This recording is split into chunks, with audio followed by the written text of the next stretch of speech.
This meeting is Mesa Run Unified School District Board of Directors to order at 6:10 p.m. Today is Wednesday, February 19th, 2020, and we are in the BFA library. We have 9 board members present representing 8.5 votes.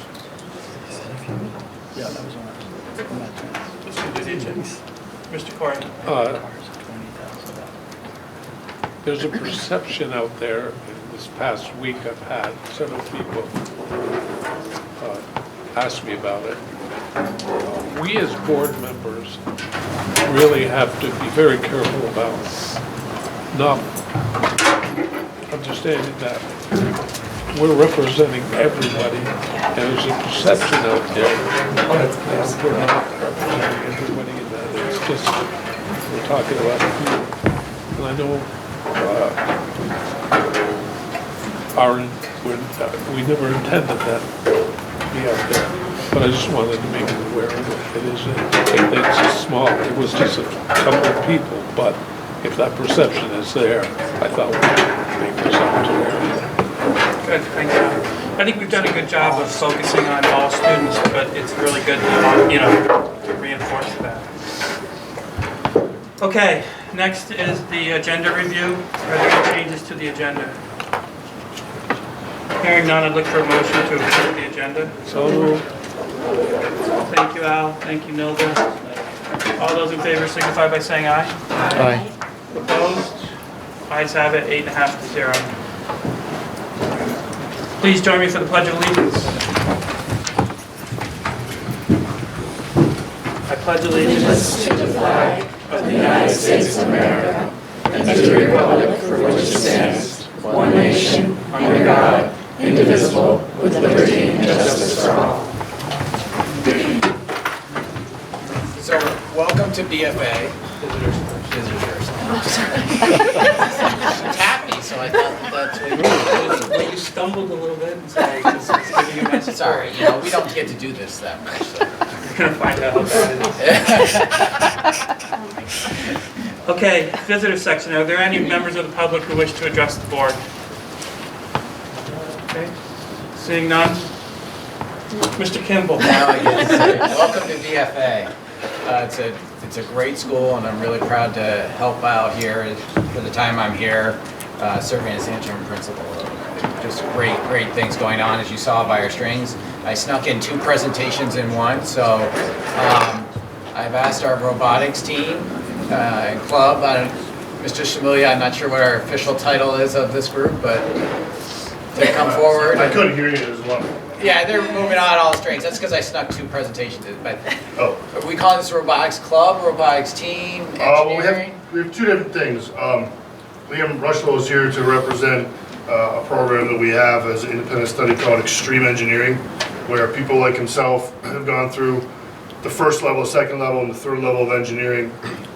Excuse me, they choose to do an independent study with myself, or they did it with Brett Walker, who's left. But and they have a passion for engineering, design, creating, and they decide upon a project of their own to design, produce it, fabricate it, go through all the iterations, and have a product at the end. So he's representing that, and then the robotics team from BFA is the secondary group. So there's 2 different projects we have going on. So however you want us to roll it out, you're the boss. Why don't you have Liam go first? Why don't you go first with the? Okay. With the Perfect. So there was 2 other ladies that I worked closely with on this project. Actually 3, but 2 who were really involved in this project.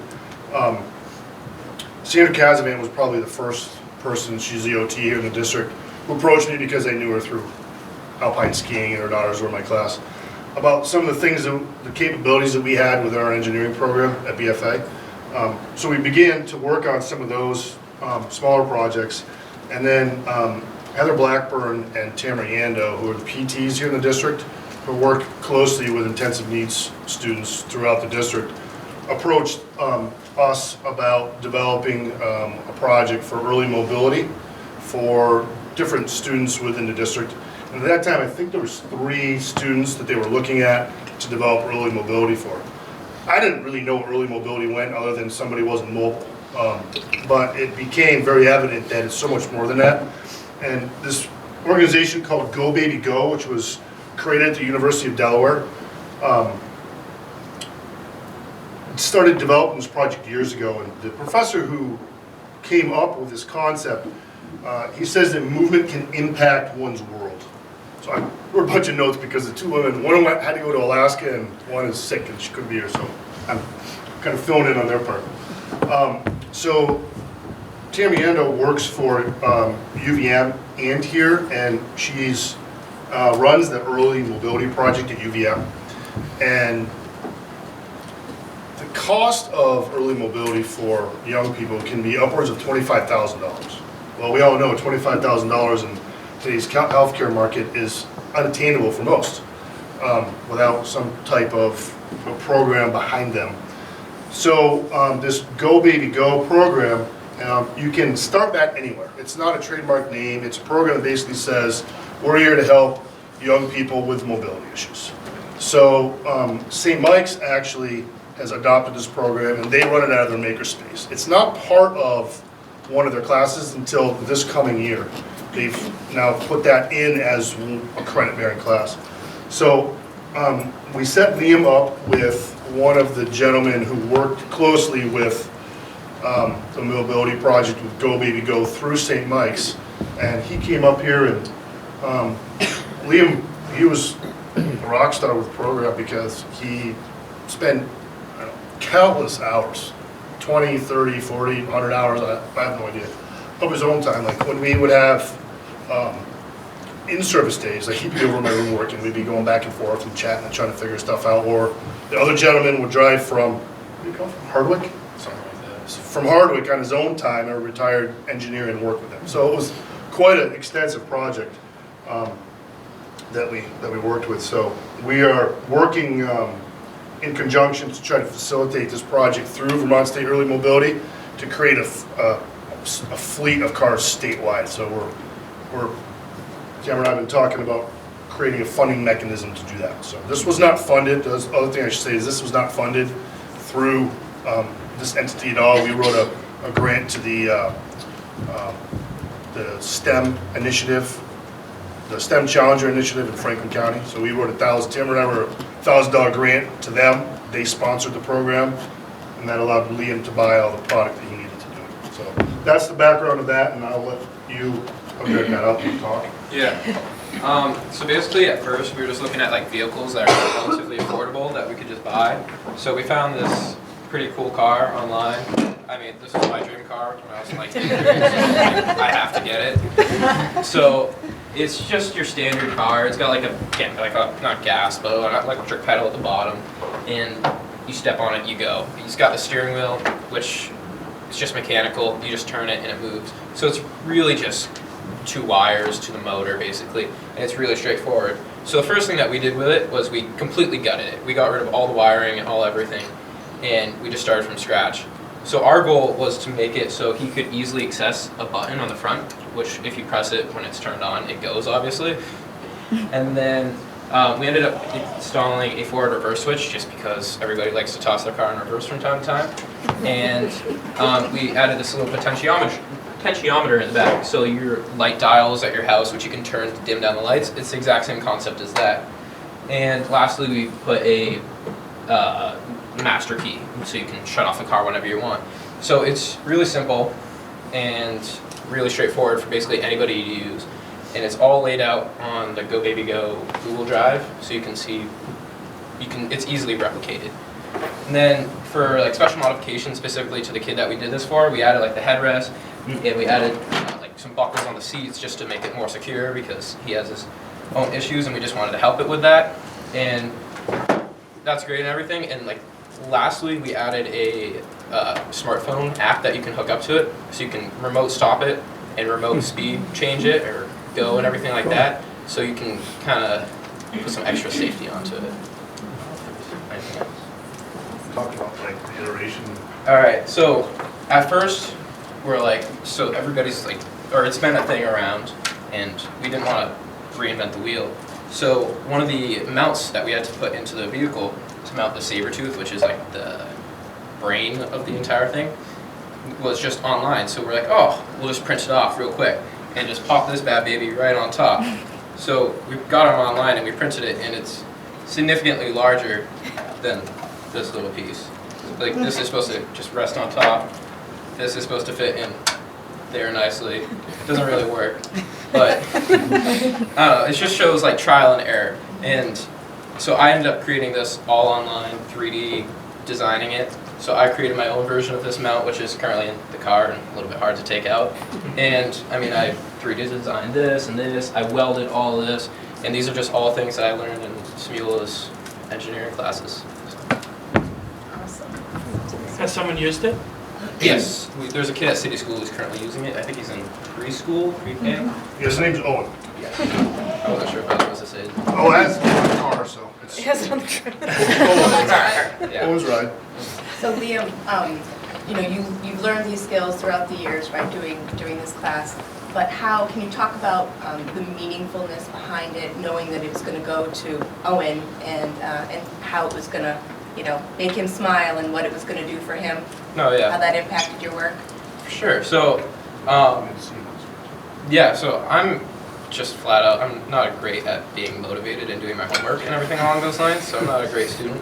But being able to build something that I know is going to impact somebody, it just makes me so much more motivated and actually like get into the project. So I was getting in at 6:15 in the morning and working through first period, so like 8:15, something like that. So I was working from 6:15 to 8:15 every day, at least. And sometimes I would spend like more. Sometimes I spent like upwards of 6 hours, or I'd come in on like snow days or in-service days, or like over the summer a couple of times. And it wasn't a hassle. I wanted to come in and I knew like, oh, I'm gonna make this kid's life great. I want to let this kid drive around. Like, who doesn't want to drive around in a BMW i8? Like, it's pretty cool. So knowing that I could help this kid and just make his life a little bit better, it means the world. So it wasn't a project. Like, it wasn't a hassle. It wasn't homework. I think that's fantastic.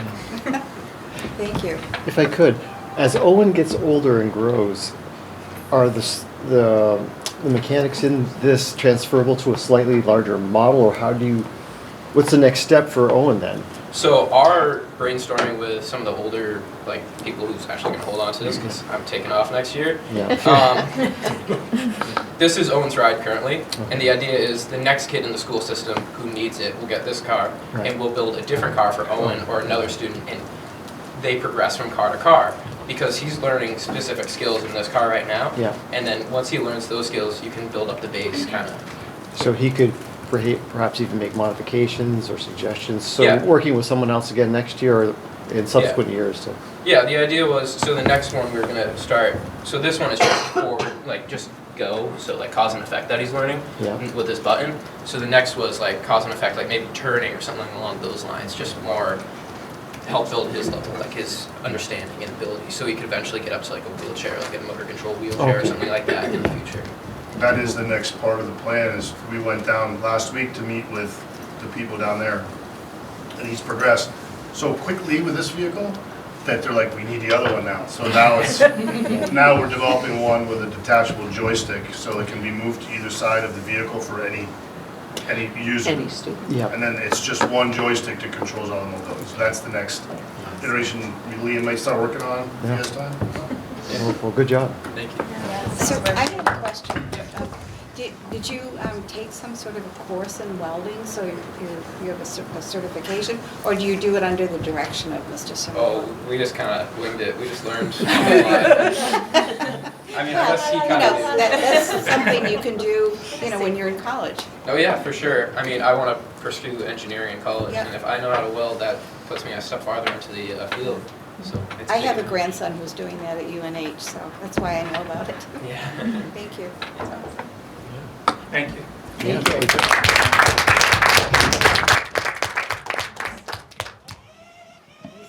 So, the next group is robotics, and they're pretty dialed in with this. I'll just say that 6 years ago, when we started this program, I knew it was very expensive to start. And I learned about this a long time ago. It's out of Manchester, New Hampshire. It's called the First Robotics Program, First Robotics Initiative, and it was presented, but it was like a $10,000 buy-in start. So it wasn't attainable for us back then. So it was becoming more affordable, but it was still expensive. So I actually contacted Tim Smith from the Franklin County Economic Development Council. I said, can you put a group of local business people together so we can come and do one presentation, do one ask at one time, try to raise some funds to support this program?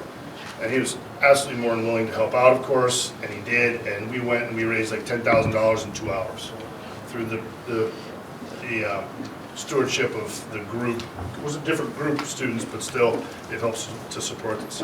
That one graduating class tripled the amount that was given to them through scholarship funds to this program. Currently, this program provides $80 million of scholarship funding every year to graduating seniors to go to different colleges and universities throughout the country.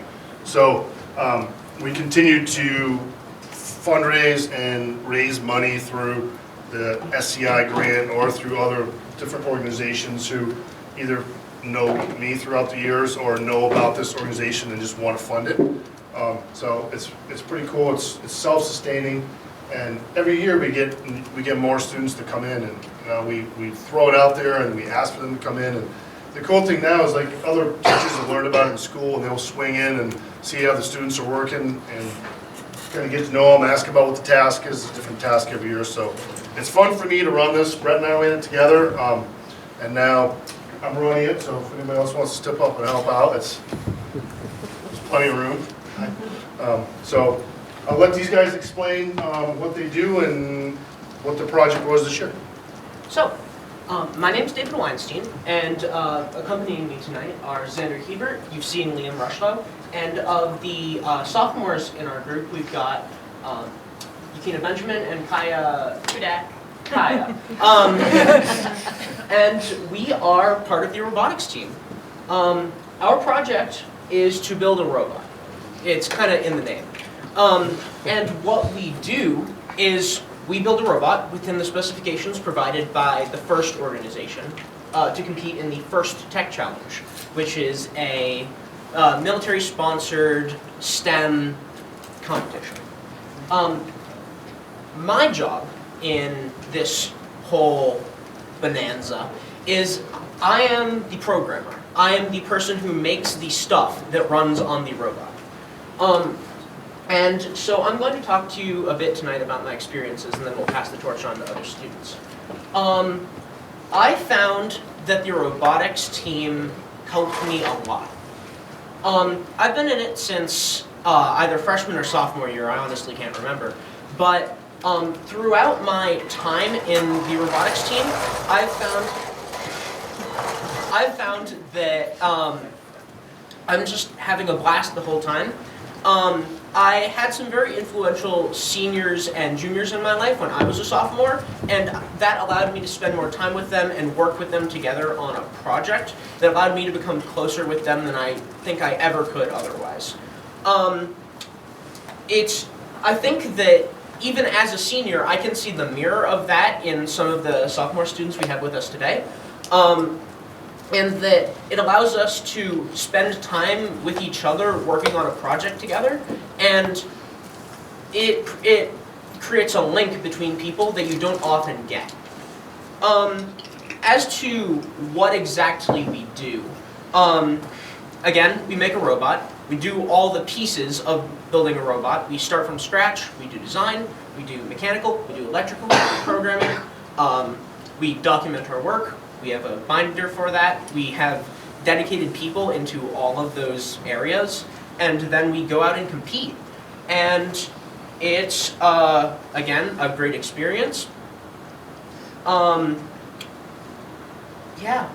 Do any of you guys have something you'd like to say? I mean, so Xander and I were more mechanical this year, so we ended up like actually building the constructing it more so than programming it. So David's a programmer, and we built the robot. So all of us would come in at 6:30 in the mornings on Wednesdays and work through our enrichment, which lasted until 9:30.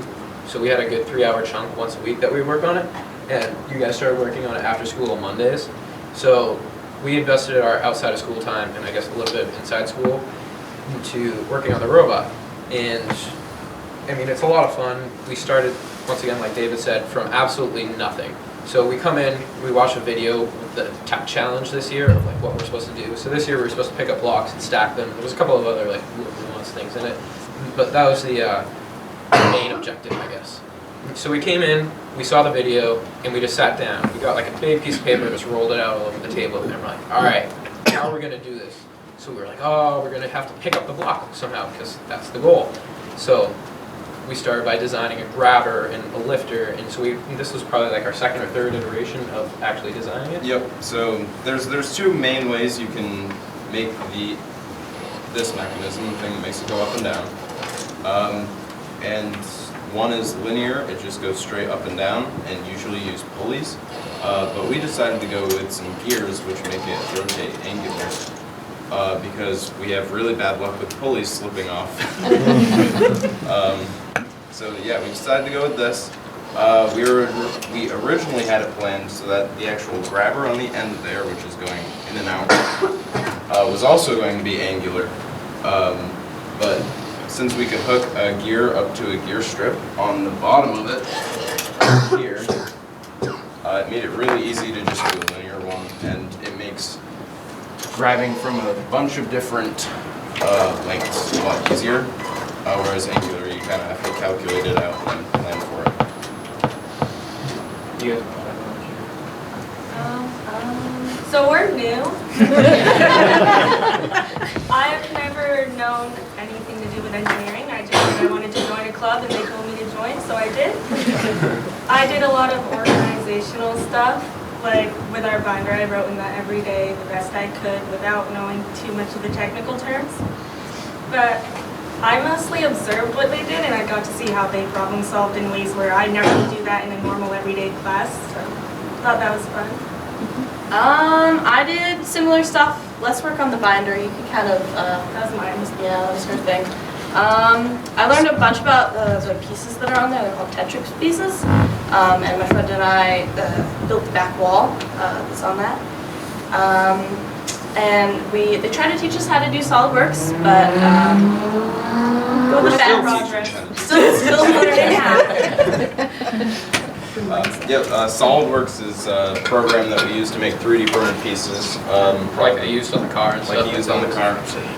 We've got one that holds the battery, one that goes around the expansion hub, which holds our wires nicely in place. We've got some other 3D printed parts there on there. Like on the grabber, we've got some on the ends so that they fit well. It's the main 3D printed stuff. Yeah, so you 3D design stuff on SolidWorks, which is really cool. And then we also have another program called Mastercam, which you can like laser cut stuff, which is really crazy because you're using a laser to cut wood or plastic or something like that. So the numbers on the side or the plates were all laser cut. I think last year or 2 years ago. I think Alex ended up doing that, so yeah. he's a part of our team as well. So we have all sorts of tools that we can have on hand. There's a metal shop in one of the classrooms, and then we use the wood shop as well to actually design the robot, which is really cool that we have resources at our school to actually do that. Because, I mean, I guess I don't know many other high schools, but I don't know how many other high schools have metal shops and stuff that you can use to drill out metal. And, yeah. A couple other quick things about our club. Apart from that initial burst of funding, we are entirely self-sufficient in that we apply for grants every year, and we get grants most every year, and the $3,000-ish that we need to keep ourselves up and running yearly, we provide ourselves by writing and getting grants. It's not that money wouldn't be appreciated. It's just that we can forage for ourselves, so to speak.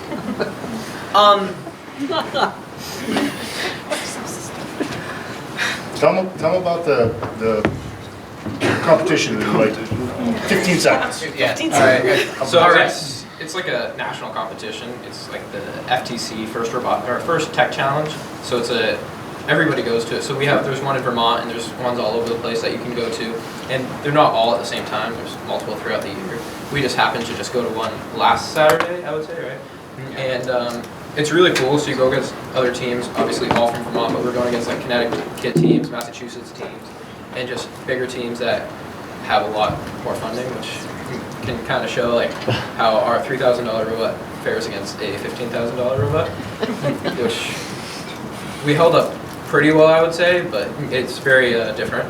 So we have to use our problem-solving skills not only just to build the robot. We are very like reusing like pieces from our past robots and stuff like that, which is another aspect of problem-solving that we can incorporate into our robot, which is really cool. Competition day is an experience in and of itself. We had it just last Saturday. We all came down to, I believe it was Essex? CVU. And we effectively were the pit crew for this robot. And we went out and did this Skystone challenge. And didn't do incredibly well, but that is how it be. If that whole experience was a different thing, in that it required us not to just have the problem-solving skills and design skills, it needed us to think on our feet, because we were required to fix X, given the stuff we packed just last night. And I know that a couple times during the competition, we found that we were having like an issue with a motor because it failed during the last challenge, and we need to find a replacement and rummage through our things and get it all together. Ask a different team because we didn't pack one the night before. But in general, it requires not just the ability to think through your stuff ahead of time, but the ability to think on your feet and make sure that you have the manual skills needed to complement that planning. Can we see it in action? Yeah. Oh, yeah.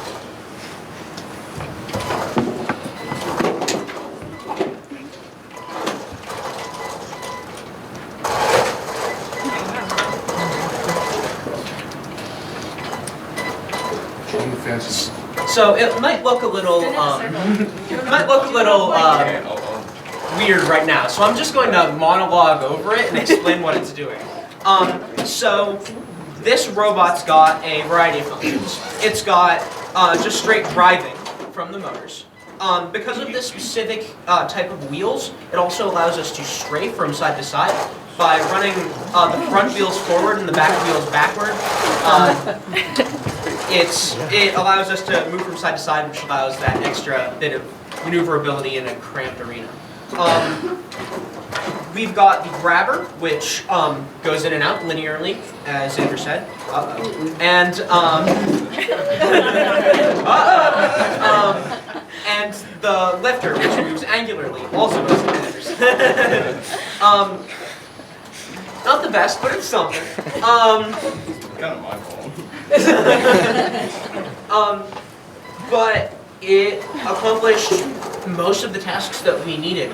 It allows us to shove around this base plate to and fro, which was required in the competition.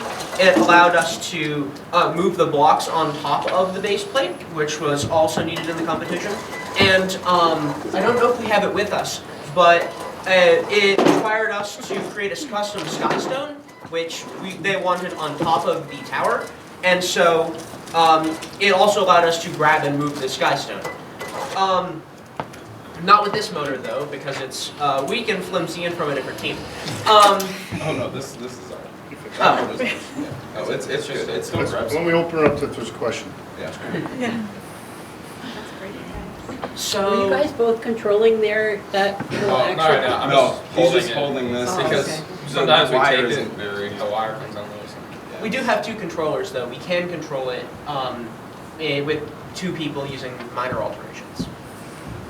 So for the competitions you've been to, do they also, let me see, I'm trying to say, when you're actually competing in a competition, don't they take into account teamsmanship and a lot of personal qualities too? I know in the regional competitions in New Hampshire, they do that. Yes, it's called gracious professionalism. You can speak Okay. to Yeah, that. they do have the main Which thing is that- wonderful that yeah. they do that. The main thing that FIRST does, they're really built on gracious professionalism, which means a lot of the times you'll be better off if you aren't completely destroying other teams when you're in the ring. And their whole thing is just about being nice to the other teams and not like lending parts to another team, like when we didn't have a motor and some other team decided to give it to us. Right, there used to be ways that you could move on to the competition without actually winning through the actual competition, but I don't believe you can anymore. Yeah, first is an organization, so like even in Rhode Island, one school we ran into, they had 5 teams in one school. And first told them if they didn't reach the level of 40, they were gonna pull their international bid. So you go to the world's competition, and if they had 2 bids, if they didn't have enough teams, they'd pull one. So Vermont's got pulled because we don't have enough teams. And it's just to be a team, it costs $250, and then every competition is another $250. So, when the phones die and the ports don't work, there's another $250. So, I mean, it adds up really quickly. So that's the challenge. We make it work. I.e., don't mount saw blades on the robot. Sounds great. Thank you very much. Yeah, thank you guys. Very interesting.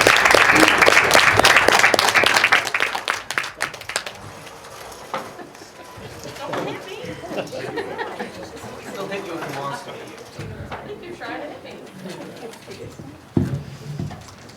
Let's move on to item 6, the student representative report. Alex and Quincy. Hi everyone, good evening. Hi. So I'm going to start by talking about the sports, what's going on in the winter season for us right now. The season's coming to a close. There's a lot of championships and states and competitions. So the girls basketball team this last Monday played their purple game for pancreatic cancer research. Every year they raise money for pancreatic cancer research. It's really awesome. The girls hockey tonight is playing Pink the Rink for breast cancer research funding.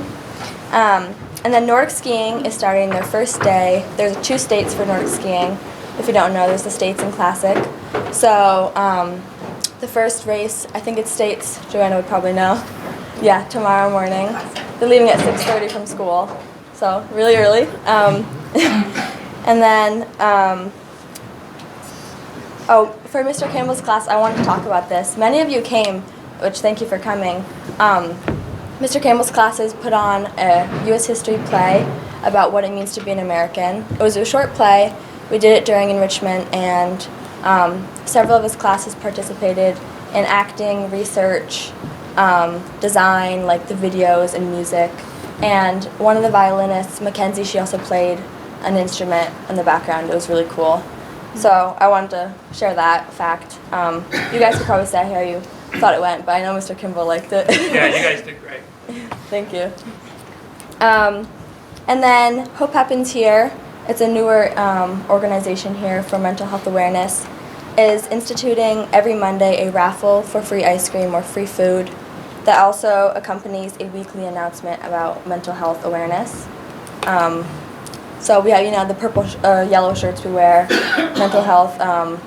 So that's a really great opportunity, and kids can join the club, the organization, to help spread awareness. And then this past Thursday, Poetry Out Loud, we put on our school competition. Mr. Kimball was there. And our winner for Poetry Out Loud that's going to move on to the next round was Atzel Sparrow.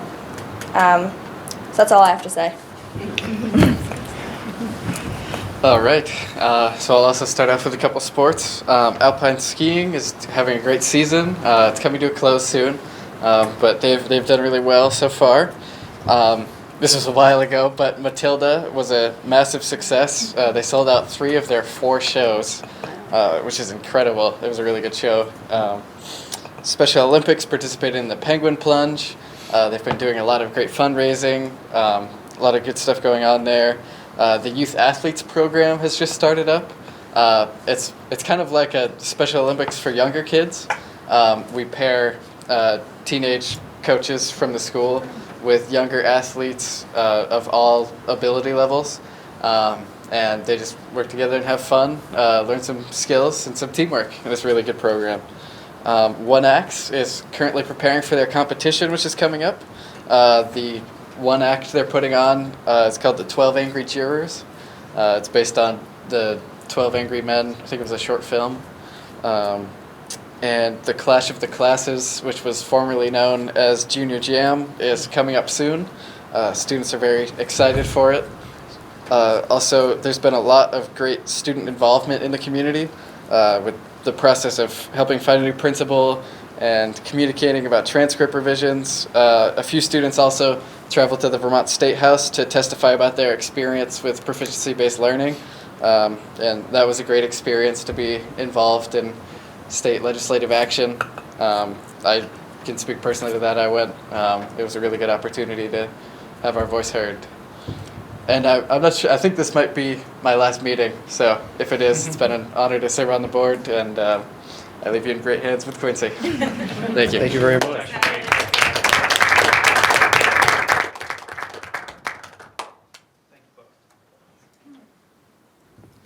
Okay, we have the consent agenda, we have the minutes of February 5th, professional staff negotiation planning, and the special meeting on the 12th where we accepted the BFA bid.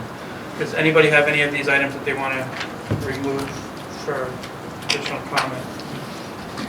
If I don't hear any objections, the consent agenda will be adopted. Hearing none, the consent agenda is adopted. Item 8A, materials for the budget informational meeting.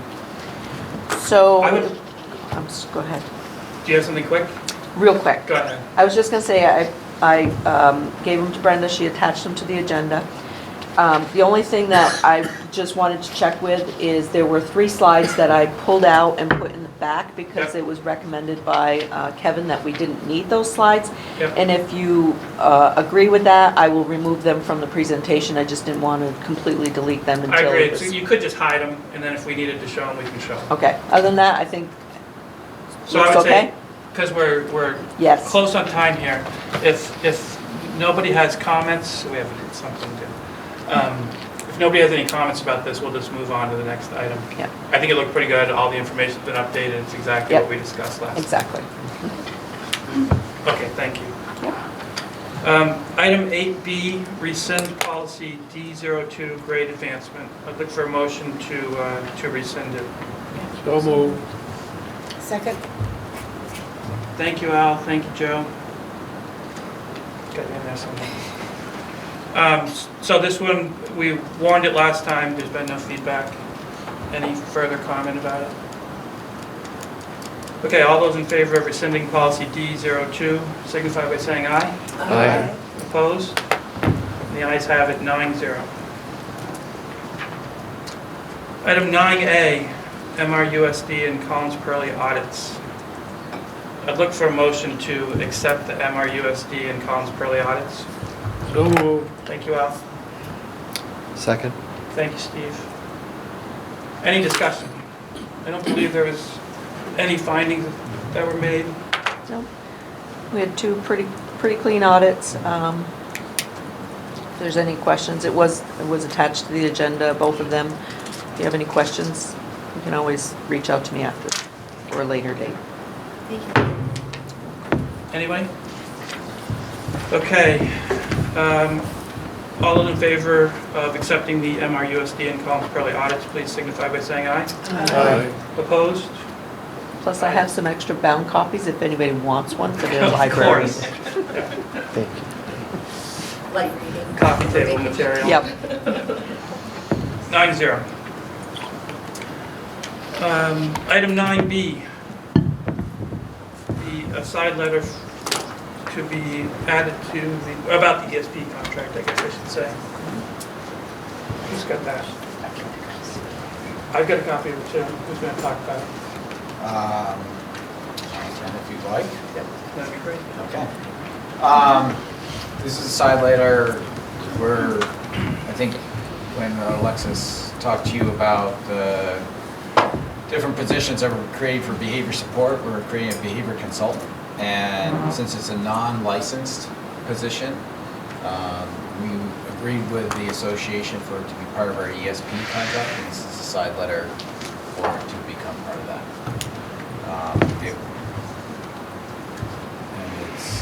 It's basically work. It's going to be recognized in that position. It will have its own salary scale, not as the parents. It's pretty equivalent to a teacher's position, usually require someone, I believe, with about a master's level education. Am I right on that They one? have to have a minimum Yeah, of a that's master's degree, yes. It's just, it's a non-educator license, so it can't be in the education. Okay. Could I get a motion to authorize the board chair to sign the side letter? So moved. Thank you, Nilda. Thank you, Al. Any further discussion about it? All those in favor signify by saying aye. Aye.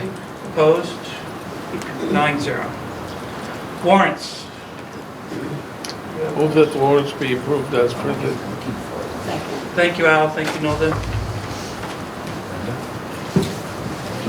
All those in favor of approving the warrants signify by saying aye. Aye. Aye. Opposed? Thinner than normal. Ayes have it, 9-0. Administrators report. Mr. Kimball. We've had a quiet 2 weeks. I think everyone's getting ready for vacations coming the end of this week. I know, working with the department heads, that's kind of where we're at. People are showing up. As you heard from the students here at BFA, a lot of sports are getting into that playoff state championship time. And I think we're just finishing up the week. Much else than that. Okay, good. Item 10C, board announcements. I can start off by saying that this is our friend Sally's last official board meeting. At least last board meeting as a board member. Yes, after 13 years. Wow. Thank you for all your And I work. wanted to thank everyone. It's been a great pleasure and privilege to serve. Thank you. I'm going to keep my mouth shut about cursive writing. We're going to hear it. One more time. Put it in writing.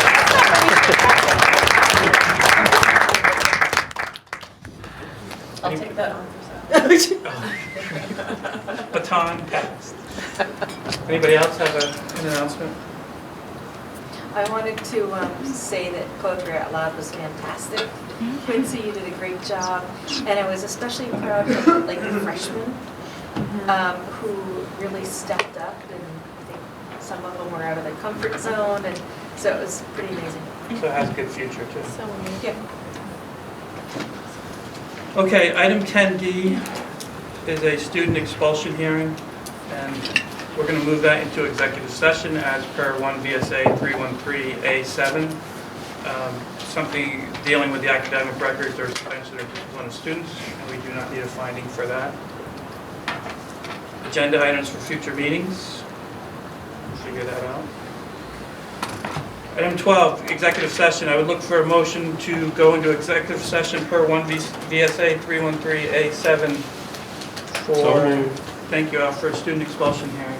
Thank you, Nilda. All those in favor signify by saying aye. Aye. Opposed? Ayes have it, we are in executive session.